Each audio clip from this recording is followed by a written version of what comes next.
A los 6 minutos de empezar la reunión, Brenda deslizó una carpeta azul sobre la mesa como si me estuviera entregando el menú del almuerzo. Vamos a dejarte ir. Así de simple. Héctor se quedó mirando el techo. Esperé a que dijera algo. Cualquier cosa. Pero ni siquiera me miró. Su pulgar simplemente daba vueltas a su alianza como si estuviera en piloto automático. Mi equipo ha revisado los datos de incorporación, continuó Brenda, con calma, como si estuviera leyendo el informe del tiempo. Las contrataciones que formaste han alcanzado un 87% de eficiencia. Eso está por encima del umbral. Ya no necesitamos redundancia en tu puesto. Parpadeé. Pensé que quizá había oído mal. Llevaba 3 meses seguidos trabajando jornadas de 16 horas, formando a 6 analistas completamente nuevos mientras seguía cumpliendo con mis propios plazos. La mitad de esos chicos no sabían cómo copiar una tabla dinámica hacía 2 semanas. Apenas vamos por la mitad de la transferencia de conocimientos, dije. Mi voz sonó grave, plana. Brenda ni siquiera parpadeó. Esto estaba ensayado. Fue entonces cuando me fijé en el hombre que estaba de pie junto a la puerta de la sala de conferencias. Calvo, de brazos cruzados, con un cordón de la empresa pero sin ordenador portátil. ¿Seguridad? Se me tensó la mandíbula. Me volví hacia Héctor. ¿En serio? Finalmente me miró durante medio segundo y no dijo nada, solo tragó saliva con dificultad. Hoy es tu último día, dijo Brenda. Recibirás 2 meses de indemnización. Está detallado aquí. Dio un golpecito a la carpeta como si se supusiera que debía estar agradecida. Nota rápida antes de escuchar, comparte desde qué ciudad o país estás viendo esto. No la abrí. Ni siquiera la toqué. Me levanté, cogí mi cuaderno el que había llevado a cada inicio de proyecto durante los últimos 10 años y salí. Nadie en el pasillo sabía lo que acababa de pasar. Mi tarjeta de identificación todavía funcionaba. Mi nombre todavía estaba en la puerta. Se enterarían en 1 o 2 horas, una vez que el canal de Slack empezara a bullir. Entré en el ascensor, con el corazón palpitante pero las manos firmes. No iba a darles la satisfacción de ver una reacción. Afuera, pedí un servicio de transporte. Mientras esperaba, mi teléfono vibró. Mensajes de Slack de 2 jefes de equipo preguntando por la fusión de datos de clientes. Otro alertaba de un error en un panel de control. Dejé que la pantalla se apagara, no respondí. El coche se detuvo, el conductor apenas me miró. Me deslicé dentro y le di mi dirección. Me preguntó si volvía a casa del trabajo. Dije que no. No di explicaciones. No era necesario. Ese capítulo ya había terminado. El servicio de transporte me dejó justo después de las 9. Entré en casa sin encender las luces. No las necesitaba. Conocía cada rincón de este lugar de memoria, hasta la baldosa desconchada cerca de la nevera. Dejé mi bolso en el suelo y me quedé de pie en la cocina un rato, simplemente escuchando. Sin notificaciones, sin alertas de reuniones, sin llamadas de Zoom a medio grito, solo silencio. A la mañana siguiente, me desperté a las 4:30 como siempre, con los ojos muy abiertos, el corazón acelerado como si ya llegara tarde a algo. Cogí el teléfono por instinto, con el pulgar suspendido sobre las aplicaciones de trabajo que ya no existían. La casa estaba a oscuras. Mi calendario estaba en blanco. 17 llamadas perdidas, 3 mensajes de voz, todos de Héctor. No escuché ni uno solo. Al tercer día, el silencio se sentía menos como un vacío y más como un respiro. Empecé a dejar el teléfono en el salón. En el segundo en que dejé de llevarlo encima como una bomba a punto de estallar, pude sentir como los nudos de mis hombros empezaban a aflojarse. Esa tarde, llamaron a mi puerta. Miré por la mirilla y vi a Zacarías. Abrí sin decir una palabra. Entró como si estuviera entrando en la escena de un crimen. Jesús, qué difícil es encontrarte, dijo, pasándose una mano por el pelo. Hemos estado llamándote sin parar. Lo sé. Dejó su mochila en el suelo y se paseó por mi cocina como si fuera el dueño del lugar. Nos han separado, han reasignado a todo el mundo. Nadie sabe lo que está pasando. Es un desastre. Toda la plataforma se está desmoronando. Le serví una taza de café, solo, sin azúcar, tal como le había enseñado. Dijeron que tendríamos acceso a todos tus archivos, dijo. Pero no hay ninguna de las hojas de ruta. El sistema de contingencia ha desaparecido. Quiero decir, ni siquiera podemos averiguar quién es el responsable de qué. Esperó a que yo dijera algo. No lo hice. Le entregué la taza. La cogió pero no bebió. Uno de los nuevos analistas ya ha renunciado, dijo. Simplemente se fue, dejó su tarjeta en el escritorio y se marchó. Asentí, no por sorpresa, solo por costumbre. No vas a decir nada. Ya no trabajo allí, dije. Exhaló con fuerza por la nariz y se quedó mirando el suelo. Esto es una locura. Me apoyé en la encimera. Ya lo resolverán. No, no lo harán. Dejó la taza. Deberías haber visto a Héctor esta mañana. El tipo parece que no ha dormido en una semana. No le dije que ya había tenido 2 entrevistas. Ambas ofertas superaban mi antiguo salario. Las rechacé. Tampoco le dije que había estado recibiendo llamadas de cazatalentos desde el día después de irme. Las noticias vuelan rápido en este negocio. No tenía prisa. Por primera vez en años, no estaba sepultada bajo plazos ni limpiando el desorden de otra persona. Por primera vez en años, estaba descansando. Zacarías se pasó una mano por la cara. Está bien, debería volver. Lo acompañé a la puerta. Dudó. Si alguna vez vuelves, solo dilo. La mitad de nosotros te seguiríamos sin pensarlo 2 veces. No respondí, solo asentí una vez y cerré la puerta tras él. Luego me quedé allí un largo minuto, con los ojos cerrados, dejando que el silencio me invadiera por completo. Y por una vez, me di cuenta de la luz del día afuera. No a través de la ventana de una sala de conferencias, no como un parpadeo entre simulacros de incendio, sino como un cielo entero, y era mío de nuevo. A la mañana siguiente, me llevé el té al porche. La misma taza que había estado intacta en el fondo de mi armario durante años. Tenía el asa desconchada y alguna frase motivacional tonta en el lateral. Probablemente un regalo de una antigua fiesta de Navidad del equipo. Nunca me gustó, pero esa mañana me pareció adecuada. A las 9 de la mañana, habían llegado 4 correos electrónicos de clientes. Asuntos como, ¿está todo bien por ahí? ¿Necesitamos aclaraciones sobre el plan de transición? El nuevo equipo parece no encontrar el sistema X, ¿puedes aconsejarnos? Y mi favorito, ¿qué demonios ha pasado? No respondí a ninguno. Simplemente lo revisé mientras sorbía mi té. Las acciones de Cárdenas cayeron un 6% para el jueves. Un blog del sector publicó un breve artículo titulado Inestabilidad operativa en Analítica Cárdenas. Tenía una foto borrosa del edificio al que solía entrar todos los días. Guardé el enlace. No lo compartí. No dije una palabra. Ese fin de semana, por fin limpié el armario del pasillo. Encontré un suéter que había olvidado que tenía. Preparé comida de verdad. Pollo, verduras, condimentos reales. Sin microondas, sin cajas para llevar, sin comer en mi escritorio entre llamadas de clientes. El lunes, mi antigua asistente, Raquel, me escribió un mensaje de texto: no te creerías lo que está pasando en la 4ª planta. Los ejecutivos están en pleno modo de pánico. Héctor parece que ha envejecido 10 años. Creo que están a punto de perder a Tecnonorte. Escribí una respuesta, la borré y desactivé las notificaciones. La segunda semana, las cosas empezaron a torcerse de verdad. Otra dimisión apareció en LinkedIn. Esta vez era María, de gestión de riesgos. Llevaba en Cárdenas casi tanto tiempo como yo. Brillante como nadie. Su publicación decía que estaba agradecida por el próximo capítulo. Traducción: vio el iceberg y agarró un bote salvavidas. Para el jueves, un cliente del que yo me encargaba personalmente envió a Cárdenas una advertencia formal. Si su plazo se retrasaba de nuevo, se iban. Era un contrato de más de 20 millones de pesos.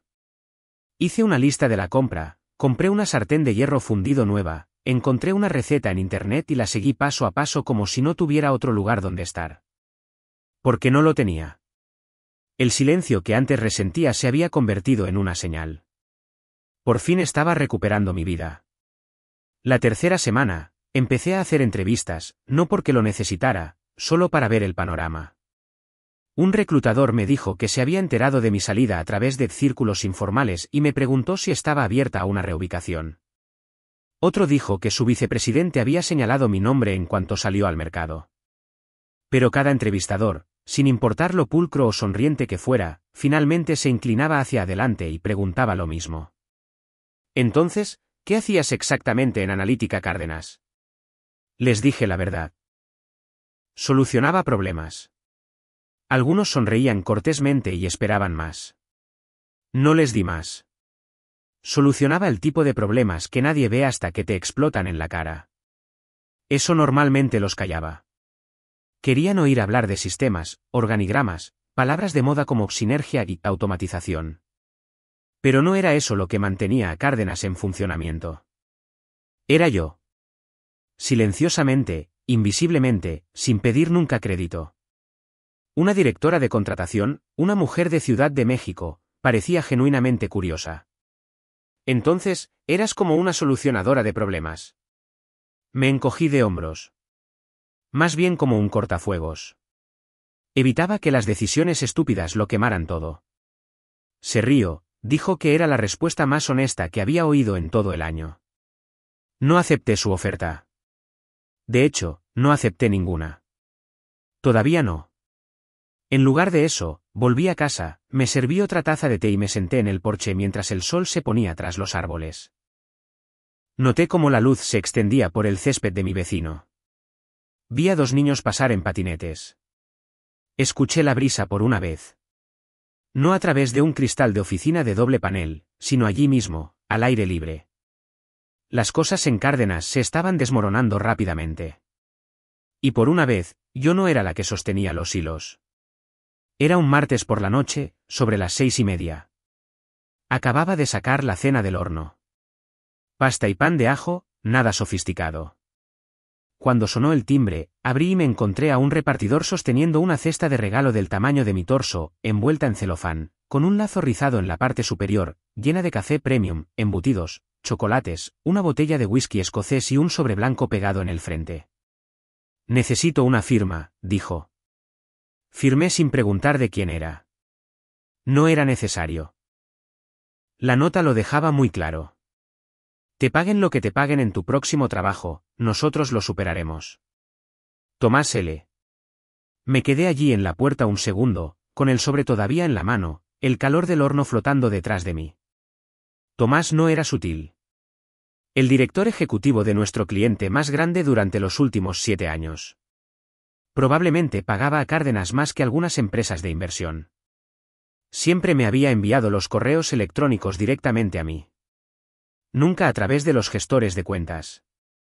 Supongo que finalmente se le había agotado la paciencia. 10 minutos después, sonó mi teléfono. La línea principal de Cárdenas. Lo vi vibrar sobre la encimera, no lo toqué, volví a la mesa, me serví una copa de la botella que Tomás había enviado y cené mientras el teléfono se iluminaba de nuevo. Buzón de voz, ninguna sorpresa. Lo que aún no sabía, al menos no oficialmente, era que la empresa de Tomás acababa de emitir una advertencia formal de contrato. El 30% de los ingresos de Cárdenas estaba ahora en riesgo. No iba de farol. Para entonces, 3 de los 6 analistas que había formado ya habían renunciado. Uno se fue a la tecnología financiera, otro desapareció del mapa. Lo último que supe es que el tercero trabajaba como autónomo para una empresa emergente de Guadalajara. Los que quedaban, se estaban ahogando. Sin liderazgo, sin estructura, sin idea de dónde estaban enterrados los mecanismos de seguridad. Todos los sistemas que construí estaban diseñados para funcionar de forma eficiente, pero solo si las personas que los manejaban sabían lo que hacían. Y no lo sabían. El día 29, me desperté con un titular en una revista del sector. Analítica Cárdenas detiene temporalmente la línea de producción principal en medio de preocupaciones por el control de calidad. Esa era su forma de decir, todo se ha ido al infierno y nadie está al mando. No llamé a nadie. No le escribí a Zacarías. No respondí a la última actualización de Raquel, aunque podía sentir el pánico goteando de su último mensaje. ¿Estás viendo esto? Ahora hablan de despidos. No estaba sorprendida. Ni siquiera estaba enfadada. Habían arrancado el motor y actuaban sorprendidos de que el coche se detuviera. Esa noche, sobre las 10:42 de la noche, recibí un mensaje de texto de un número que no reconocí. Soy Arturo Cárdenas. Necesitamos hablar. Dime tus condiciones. Así de simple. Sin saludo, sin disculpas, ni siquiera una frase completa.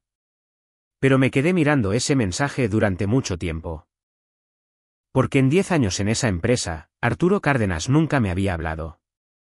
Ni directamente, ni en persona, ni siquiera cuando arreglé el desastre que salvó sus cifras del tercer trimestre en 2020.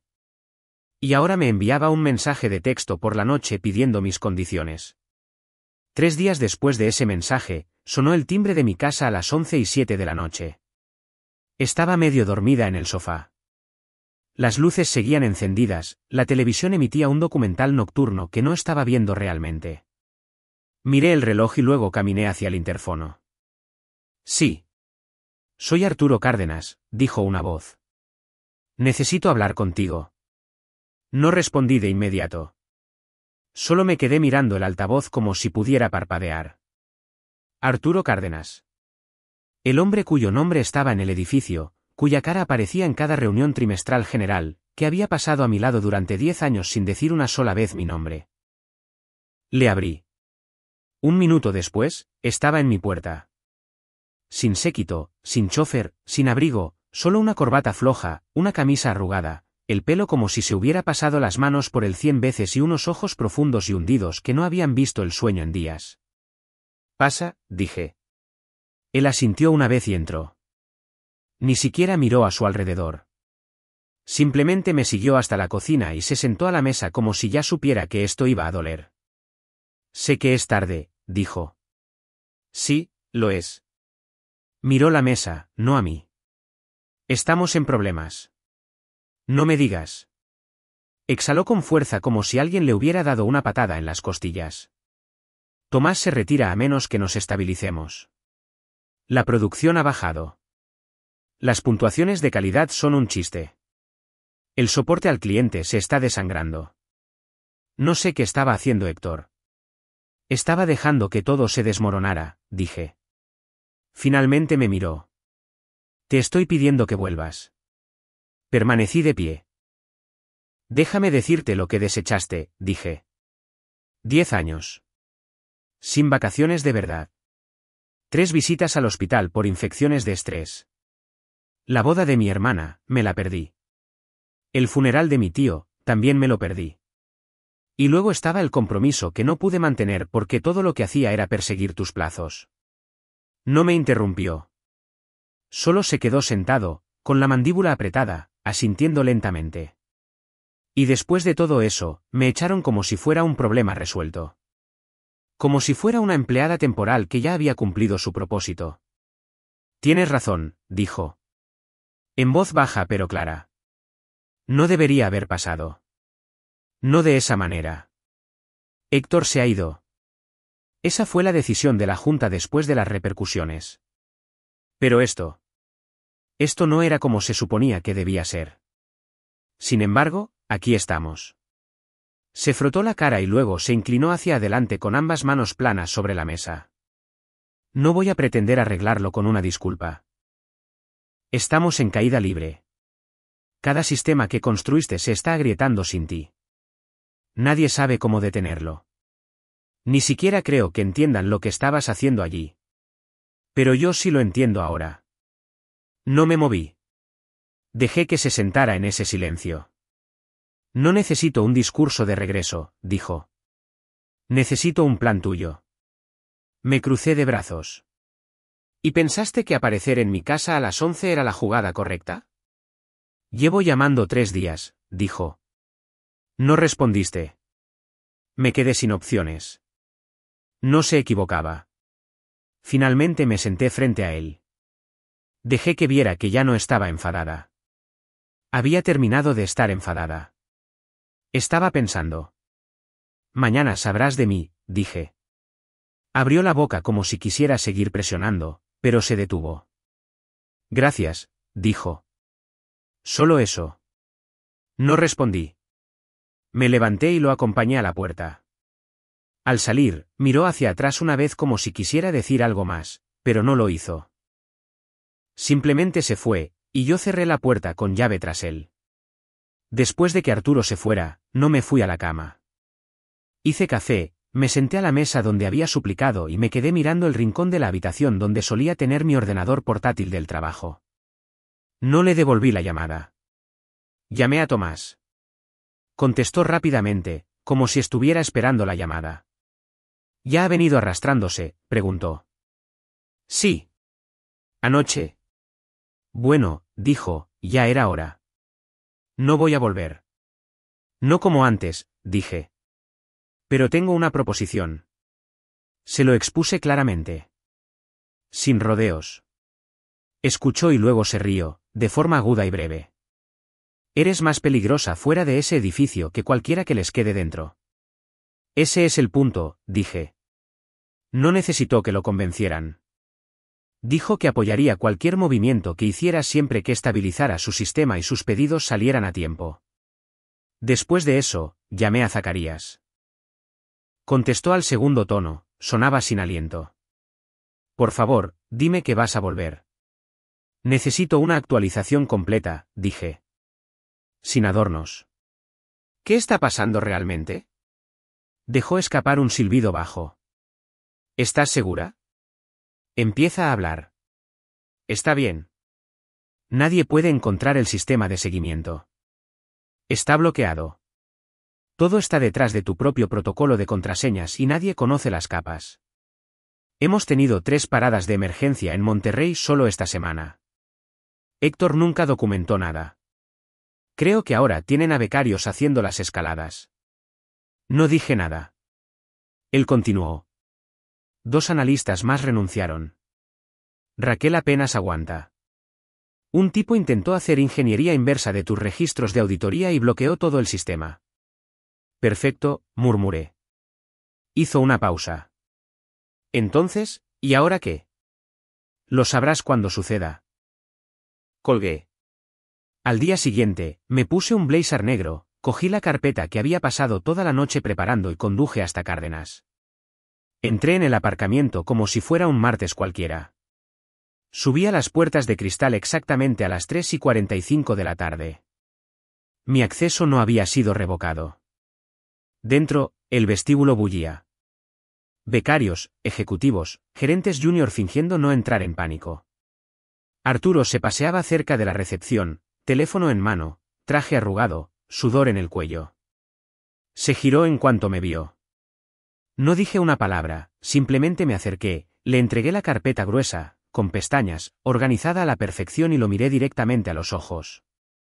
Esta es la única oferta sobre la mesa. No la abrió. Todavía no. Solo me miró como si supiera que lo que había dentro le iba a costar más que dinero. No soy tu empleada, dije. No quiero un título y no voy a arreglar lo que Héctor rompió a menos que construya lo que viene después. A mi manera. Asintió levemente. ¿Qué contiene? Participación accionaria, un puesto en la junta directiva, un comité de supervisión con la última palabra sobre las decisiones de personal interno. Y un nuevo departamento, sistemas operativos, de mi propiedad y dirigido por mí. Sin interferencias. Se le tensó la mandíbula. ¿Quieres que arreglen el barco? No solo contratas al mecánico. Le das las llaves al mecánico. Bajó la vista a la carpeta. Finalmente la abrió.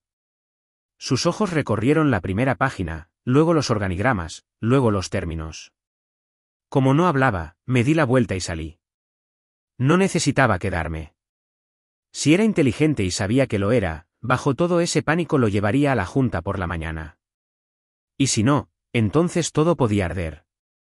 Ya había hecho las paces con eso. Arturo llevó la carpeta directamente a la junta. Ni siquiera intentó maquillarla. Simplemente la presentó tal cual. Se opusieron. Demasiado control, demasiado acceso, demasiado cambio. Me llamó esa noche, con la voz tensa. Dijo que la votación se inclinaba hacia el no. No me inmuté. Entonces no tenemos un trato. Puedo intentar. No estoy negociando, dije. Esa carpeta es el límite. ¿Lo tomas o lo dejas? Esperé 4 segundos y luego dije, gracias por la llamada. Y colgué. A la mañana siguiente, recibí un mensaje de texto suyo a las 6:13 de la mañana.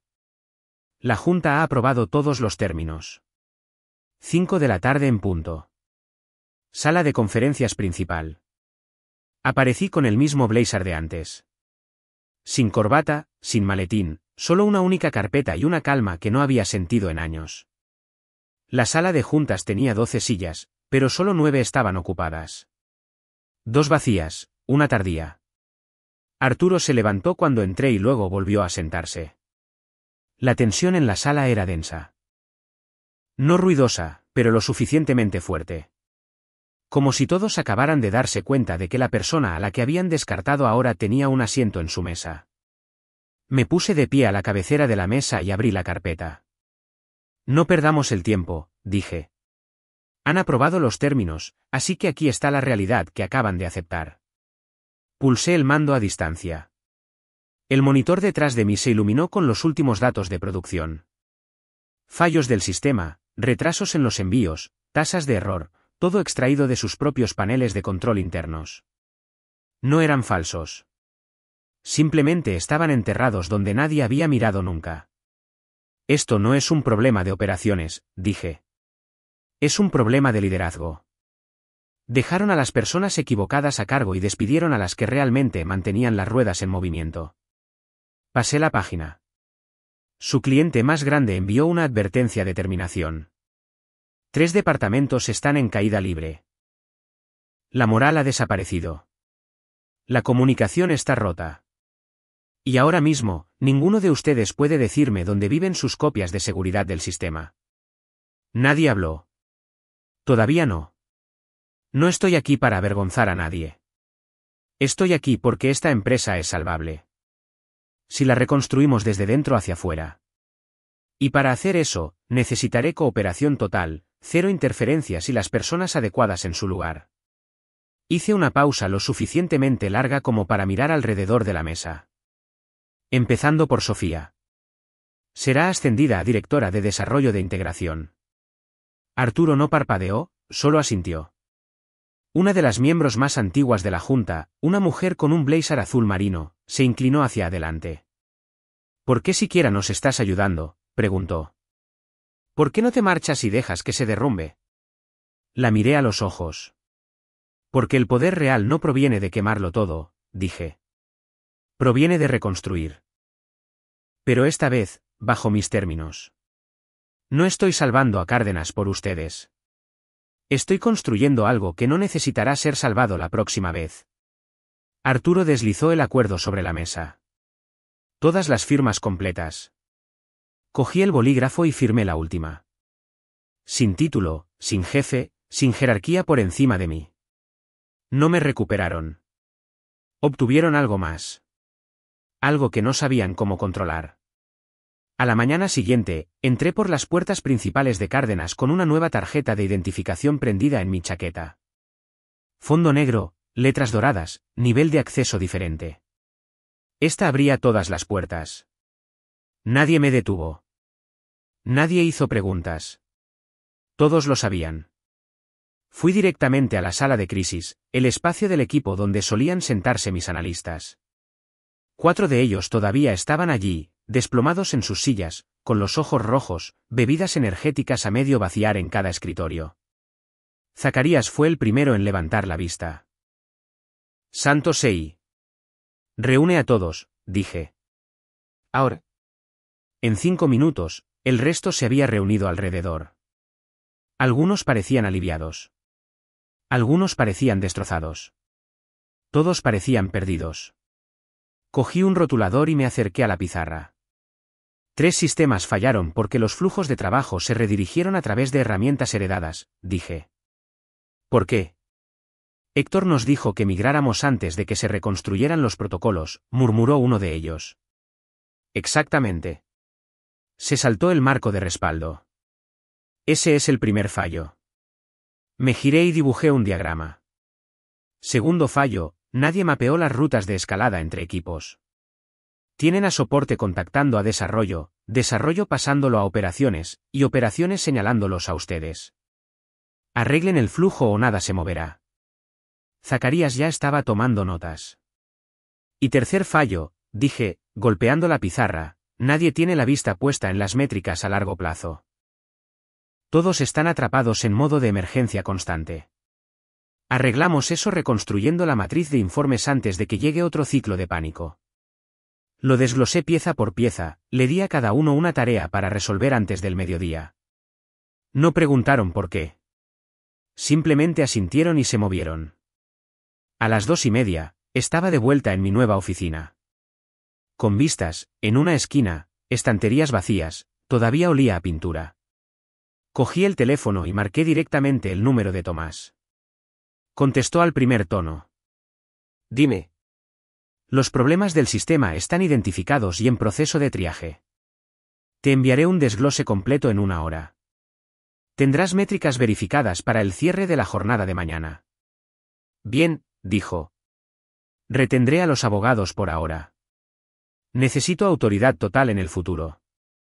Sin retrasos, sin cuellos de botella. Yo tomo las decisiones. Cuenta con ello, dijo. Solo no dejes que te vuelvan a joder. No lo haré. 2 días después, el equipo legal de Tomás y Cárdenas firmaron un nuevo contrato, más grande, a más largo plazo y con cláusulas de bonificación vinculadas directamente al rendimiento de mi departamento. 3 semanas después, las operaciones se estabilizaron. El pánico cesó.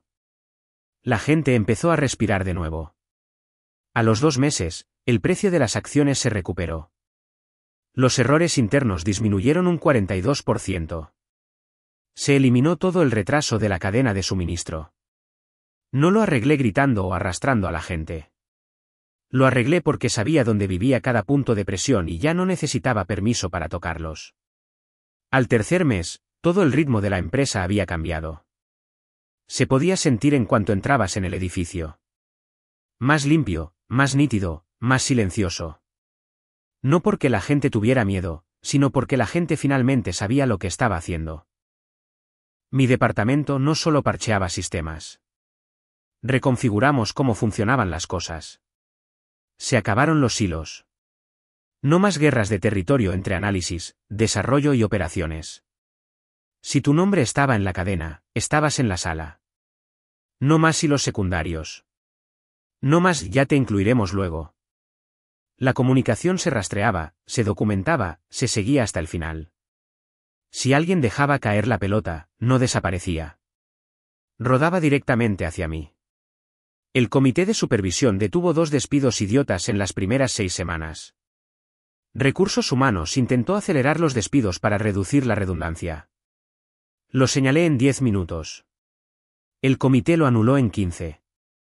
Después de eso, Recursos Humanos empezó a jugar con nuevas reglas. No más recortes silenciosos. No más purgas nocturnas. Si querían prescindir de alguien, tenían que llevarlo al círculo de directivos, que ahora me incluía. Es curioso lo rápido que la gente sigue el protocolo cuando tú sostienes el protocolo. Arturo y yo nos reuníamos una vez al mes ahora. No en una sala de pánico, no a medianoche. En el salón ejecutivo, con café solo y presentaciones de planificación reales. Discusiones estratégicas, alineación de presupuestos, modelos de personal a largo plazo. Seguía siendo Arturo. Agudo, impaciente, difícil de leer. Pero ahora escuchaba. Cuando yo decía algo, no rebotaba. Aterrizaba. Sabes, dijo una mañana, mirando una tableta, la votación de la Junta para tu puesto oficial se acerca. Soy consciente. Tienes los números, el respeto. Incluso los que se opusieron a tu regreso te están apoyando ahora. No dije nada. Simplemente seguí revisando las auditorías departamentales. Porque ese puesto no era un trofeo para mí.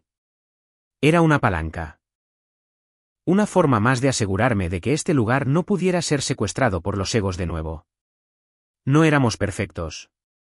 Ni de lejos. Todavía había cuellos de botella, todavía había averías, todavía había viejos hábitos que costaba una lucha erradicar. Pero ya no estábamos improvisando. Las decisiones provenían de los datos, no de la intuición. La responsabilidad corría de lado a lado y hacia arriba. Si algo se rompía, rastreábamos la raíz, no solo al chivo expiatorio. Y me aseguré de que la gente estuviera protegida. No mimada, sino respetada. Si alguien hacía el trabajo, su voz importaba. Punto. El departamento de Sofía triplicó su tamaño. Lo manejó como una profesional. Le di autoridad presupuestaria. Ella me dio resultados. El equipo que formé, los que aún quedaban, eran ahora líderes de sus propias ramas. No pedían permiso para liderar. Simplemente lo hacían. No quería ser la cara de la solución. No estaba aquí para un discurso delegado. Quería que la empresa funcionara bien conmigo o sin mí en el edificio. Así que construí el sistema que me hizo obsoleta. Porque el verdadero liderazgo no se trata de ser necesitado para siempre. Se trata de asegurarse de que nadie tenga que limpiar tu desorden cuando te hayas ido. 6 meses después de que me despidieran, me paré en medio de la planta que solía evitar. La de las oficinas de cristal pulido y la gente de cristal pulido. Y finalmente sentí que algo real estaba sucediendo allí. Los nuevos sistemas funcionaban. No perfectamente, pero con honestidad. Las sincronizaciones interdepartamentales ya no requerían 6 reuniones. Los plazos de los proyectos ya no eran solo conjeturas. Cuando la gente hablaba en las reuniones de estrategia, no buscaban aprobación primero. Conocían sus números. Sofía ahora dirigía el desarrollo de integración, tal como dije que lo haría. Había tomado lo que le entregué: presupuesto, autoridad, un equipo de 6 y triplicado la producción en la mitad del tiempo. Lo hizo sin política, sin hacérsela simpática. Construyó de forma directa, rápida y limpia. De la misma manera que yo lo había hecho, solo que mejor. Le di todo lo que nunca recibí: herramientas, apoyo, espacio para fracasar sin miedo. Ahora, cuando llegaban nuevas contrataciones, no solo aprendían a formatear hojas de cálculo o a memorizar flujos de trabajo. Aprendían por qué el trabajo importaba, porque la estructura significaba seguridad, porque la precisión no se trataba de microgestión. Se trataba de proteger a la gente de ser masticada y desechada como lo fui yo. Durante una revisión trimestral de la junta, una de las directoras, la misma mujer que me había preguntado meses atrás por qué me molestaba en ayudarlos, me llevó a un lado. ¿Qué cambió?, preguntó. La miré directamente a los ojos. Dejé de pedir que me valoraran, dije. Hice que me valoraran. No discutió, solo asintió como alguien que finalmente entendía el coste. Esa era la verdadera venganza. No la tarjeta de identificación, no el título, no el puesto en la junta, ni las reuniones donde todos ahora se inclinaban cuando yo hablaba. La verdadera victoria fue construir algo que no pudieran destrozar de nuevo. No podían borrarme porque había construido una versión de Cárdenas que no dependía del silencio, el sacrificio o el trabajo invisible. No quemé el lugar. Lo reconstruí para que nadie como yo tuviera que volver a abrirse paso desde cero. Y no necesitaba el mérito, solo los resultados.